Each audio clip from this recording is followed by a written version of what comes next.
مساء الخير عليكم، ورجعت لكم بفيديو جديد. يا رب يعجبكم. النهاردة بقى هنعمل مع بعض كشري مصري أصيل، يعني زي اللي أمهاتنا كده كانوا بيعملوه وأجدادنا والكلام ده كله، حرفيا بطعم زمان. يعني ولا فيه طريقة جديدة ولا أي حاجة، لا هو زي بتاع زمان بالظبط، هو في حلة واحدة. هنا بقى جبت نص كيلو مكرونة مرمرية ونص كيلو مكرونة أسباجيتي. وطبعا المكرونة الاسباجيتي قسمتها نصين زي ما انتم ما شايفين كده. يلا بقى نحضر الحاجات اللي احنا نستخدمها دلوقتي. معايا ربع كيلو عدس بجبة، وكمان نص كيلو رز، وكمان ربع كيلو شعرية. وكل بقى الحاجات دي اللي هحطها في حلة واحدة ما عدا طبعا المكرونة. طبعا بقى زي ما شفتوا من الاول ان انا اول حاجة حطيتها على النار الحمص اللي انا هعمله. طبعا عشان عارفين اللي هو بياخد وقت كبير كمان، لان انا بحب جدا الحمص اللي هو البلدي. تاني حاجة بقى هعملها البصل اللي هو متحمر في الزيت، لان انا هاخد الزيت بتاعه وهستخدمه لكل حاجة انا هعملها. هقطع بقى البصل زي ما انتم ما شايفين كده، رفيع جدا او رقيق قوي. انا هعمل البصلتين دول بس، مش هكتر اكتر من كده. انا بصراحة مش بحب البصل خالص في اي اكل، فتلاقيني في اي اكل بعمله في الكبة مبخلوش ان هو يبان او ببشره. لكن بقى مع الكشري برضو مش بحبه، بس بحب الزيت بتاعه، بيدي طعم حلو جدا للكشري. طبعا بعمل منه برضو الصلصة. انا سبحان الله يعني حاجة فيا من زمان اللي انا مش بحب البصل خالص. حتى يعني كنت مجننة ماما لاني ما كنتش باكل خضار خالص بسبب البصل ان هو بيبقى في الخضار. طبعا لما كبرت بقى ونضجت واتجوزت وكده وخلفت، فقلت الولاد ملهمش ذنب في ان انا مش بحب البصل، فبقيت ابشره ما بيبانش في الاكل وتمام. بقيت اكل دلوقتي كل الخضار. هنا بقى خلصت تقطيع البصل، وهرش رشة ملح، وهقلبها زي ما انتوا شايفين كده. الملح بيديله قرمشة كده في الاكل. وكمان ممكن تضيفي شوية دقيق بس مش كتير، بس انا بصراحة ما ضفتش دقيق. هنا غالبا شغلت كل عيون البوتاجاز، قلت عشان انجز بقى وما تاخرش على الاكل. يعني الحمص على عين والعدس على عين، وميه كمان للمكرونه عشان تتسلق، وطبعا حله اللي انا هحمر فيها البصل. يعني شغلت كل عيون البوتاجاز. بس هو كده كده العدس خلاص قرب يستوي يعني. هنزل بقى بالبصل على الزيت.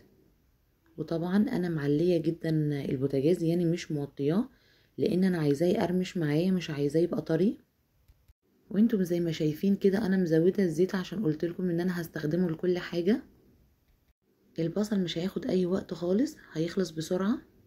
وغالبا العدس خلاص استوى، هو فعلا استوى خلاص. هصفيه بقى بالمصفى، وكمان اشطفه عشان بينزل لون منه. بس لازم بقى منساش البصل كل شوية اقلبه، عشان بس ما يتلسعش من مكان ويبقى فاتح من مكان تاني. انا عايزاه كله يبقى لون واحد. وطبعا بقى زي ما انتم ما شايفين كده هضيف للمية ملح. ولو حابة تحطي شوية زيت في المية تمام، مش حابة خلاص مش هتفرق. هو في ناس بتقول بنحط زيت عشان المكرونة ما تلزقش، بس مش بحس ان هي بتلزق، عادي هي مش فارقة اصلا. زي ما انتم ما شايفين كده انا نزلت بالمكرونة في المية وهقلبها. بس عشان تبقوا عارفين لازم طبعا تتقلب يعني ما تنسيهاش دايما ايدك كده على طول بتقلبها عشان بس ما تلزقش. وطبعا زي ما احنا عارفين هي ما بتاخدش وقت تماما على النار. شايفين بقى المعلقة بتوع الكشري احنا جايبين بقى معلقة بتوع الكشري دي، حبيت استخدمها بس عشان اصفي البصل من الزيت ومبقاش فيها زيت. علشان انا لو طلعت البصل بمعلقة اكيد هينزل زيت في الطبق، او يطلع مع البصل زيت. المهم بقى زي ما قلت لكم ان الزيت اللي اتحمر فيه البصل انا هستخدمه للرز طبعا، وهستخدمه للصلصة. وانا بعمل الثوم هقول لكم هستخدم الزيت كمان في ايه. هنا بقى نزلت بالشعرية على الزيت وهحمرها بقى كويس جدا، لازم تبقى مش فاتحة. انا عايزة اللون ده. طبعا انا مش معليه البوتاجاز، انا موطياه عشان ما تتلسعش. انتوا عارفين طبعا ان الشعرية بتبقى حساسة جدا. اول بقى ما اخدت اللون اللي انا عايزاه من الشعرية، نزلت بالعدس وهشوحه معاها شوية. هفضل بقى ايه اقلب فيه كويس علشان ايه ياخد كده من الزيت وطعم البصل اللي انا كنت بحمره فيه. عايزه اقول لكم ان الريحه طالعه حلوه جدا مع اني لسه ما كملتش كل مكوناتي. هبدا دلوقتي ان انا اجيب الرز وانزل على الشعريه وكمان العدس، وبرضو هشوح الرز شويه معاهم. وزي ما قلت لكم انا بحب الريحه بتاعت الزيت اللي عشان البصل اللي كان فيها بيتعمل معاها. وزي ما انتوا شايفين كده بقلب كويس جدا وبدخلهم كلهم في بعضهم. وطبعا بقى انا محضره الشفشق بتاعي بتاع الميه، وهبدا بقى ان انا اخد ايه الكميه منها اللي انا عايزاها. بس احنا طبعا عارفين ان الكشري مش بياخد ميه كتير، يا دوب بس ان انا بس اغطي الوش. يعني انتوا شايفين الرز ازاي ولا لا؟ الرز باين. هقلبهم بقى كده كويس، وهبدا بقى ان انا اجيب الملح والكمون. الملح والكمون بس هي الحاجه الوحيده اللي انا ايه بضيفهم عليها. والله يا جماعه احلى حاجه طريقه كل حاجه بتاعت زمان. انا عن نفسي بعمل الكشري بكذا طريقه، يعني تقريبا في طريقتين تاني او 3 بعملهم، بس انا النهاردة حبيت ان انا اعمل الكشري ده. كان نفسي فيه، نفسي في الكشري اللي كانت ماما بتعمله. عايزة اكل من الكشري اللي جدتي كانت بتعمله، هي الطريقة دي اللي هي ما فيهاش اي افتكاسة، يعني هي كده. حتى ولادي بيحبوه بنفس الطريقة دي، بيحبوه جدا بالطريقة دي. حتى حماتي بتعمله بنفس الطريقة دي. قلت لكم حاجات زمان وناس زمان يعني. هنا خلاص الرز اصلا بيتشرب، وخلاص هوطي عليه يعني واحط الشياطة. وطبعا هنقله بقى في العين التانية، العين تبقى عشان تبقى واطية كده وهادية. زي ما انتوا شايفين كده خلاص شرب المية بتاعته، وهنقله بقى في العين التانية. هنا بقى عايزة اقول لكم ان انا كنت هقع حتة وقعة، اتخبطت في الستاند وكنت هقع. الحمد لله والله ان ربنا سترها، الحمد لله رب العالمين. هنا بقى حطيت شوية زيت في الحلة، وكمان اخدت معلقة توم مفروم زي ما انتم شايفين كده.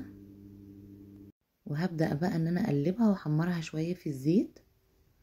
وهحضر كمان شوية خل، طبعا مش كتير. وهاخد كمان معلقة توم احطها بقى في الحمص، لان خلاص هو دخل في السوا او غالبا استوى. دلوقتي خلاص التوم بقى تمام. هجيب شوية خل، بس بصوا مش كتير، شوية صغيرين. وهقلبها بقى معاها. وطبعا انتوا عارفين ان انا سلقت المكرونة، هاخد بقى شوية من الزيت بالثوم بالخل ده واحطهم في المكرونة. وطبعا بقى ضربت الطماطم في الخلاط وصفيتها، ونزلت بقى على الثوم بالطماطم. كمان عملت برضو شوية طماطم كده صفيتهم برضو، وضفتهم كده مع الحمص بعد ما استوى. هيغلي شوية وخلاص هطفي عليه. الحاجة الوحيدة اللي بحطها له الملح، وبعدين بقى اي حد بحط له في كوباية بضيف بقى كمون، وبضيف ليمون. وطبعا اللي حابب شطة بحط له شطة. وطبعا بقى بخلي الطماطم ان هي تتسبك. هنا بقى قلت اشوف الكشري ايه اخباره، لقيته هو خلاص كده على سوا. هنا بقى هضيف على الطماطم ملح وفلفل وماجي وكمون، وكمان معلقة سكر بس صغيرة جدا. معلقة السكر دي عايزة اقول لكم بتخليها طعمها حلوة جدا الصلصة. وهقلبها بقى كده كويس وهسيبها بقى انها ايه تتسبك. هنا بقى كله كده تمام. حتى الطماطم بقى اللي في الحمص خلاص برضو استوت. انا طبعا اخدت من البصل وحطيت في الصلصة البصل اللي هو متحمر، يعني اللي انا حمرته في الاول خالص. عايزه اقول لكم بيديها طعم حلو جدا. يلا بقى نعمل دقة الثوم لحد كده ما الصلصة تخلص. اخدت معلقة ثوم وكمان هزودها مية وشوية من الخل. طبعا مش هحط خل كتير، انا هحط شوية شوية علشان عشان يعني كل ما احتاج احط احسن ما تزيد كده والدنيا تبوظ معايا. هتشوفوا دلوقتي بقى الخل اللي انا هحطه قد ايه، مش هحط كتير خالص. شايفين شوية صغيرين ازاي، بس عايزة اقول لكم ان هي طلعت مظبوطة جدا.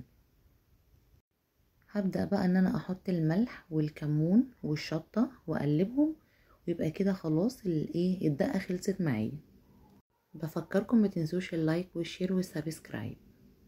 وبرضو عايزاكم تدوني افكار، يعني لو حابين حاجة معينة اعملها ادوني كده افكار وانا هعملها. عايزه اقول لكم بقى ان انا هنا الشطه كترت مني، يعني نزلت كتير كده مني، بس كانت حلوه يعني ما بقتش حراقه قوي يعني، بس انا حسيت ان هي كترت مني. كده كمان الدقه بتاعتي خلصت وبقت تمام. طبعا انا بحط الصلصه لوحدها، اللي عاوز بيحط لنفسه اللي هو الكميه اللي هو عاوزها. بس المج التاني دوت انا عامله فيه شطه. الطماطم حطيتها على النار وحطيت عليها الشطه وشويه زيت وبقت شطة، يعني خليتها شطة لوحدها. بس طبعا انا بعتذر جدا لان انا ما نضفتش حوالين المج. معلش يعني اعذروني. انا بجد ما اخدتش بالي خالص، ما اخدتش بالي تماما. لو وصلتوا معايا لحد هنا ما تنسوش اللايك والشير والسبسكرايب. مع السلامة.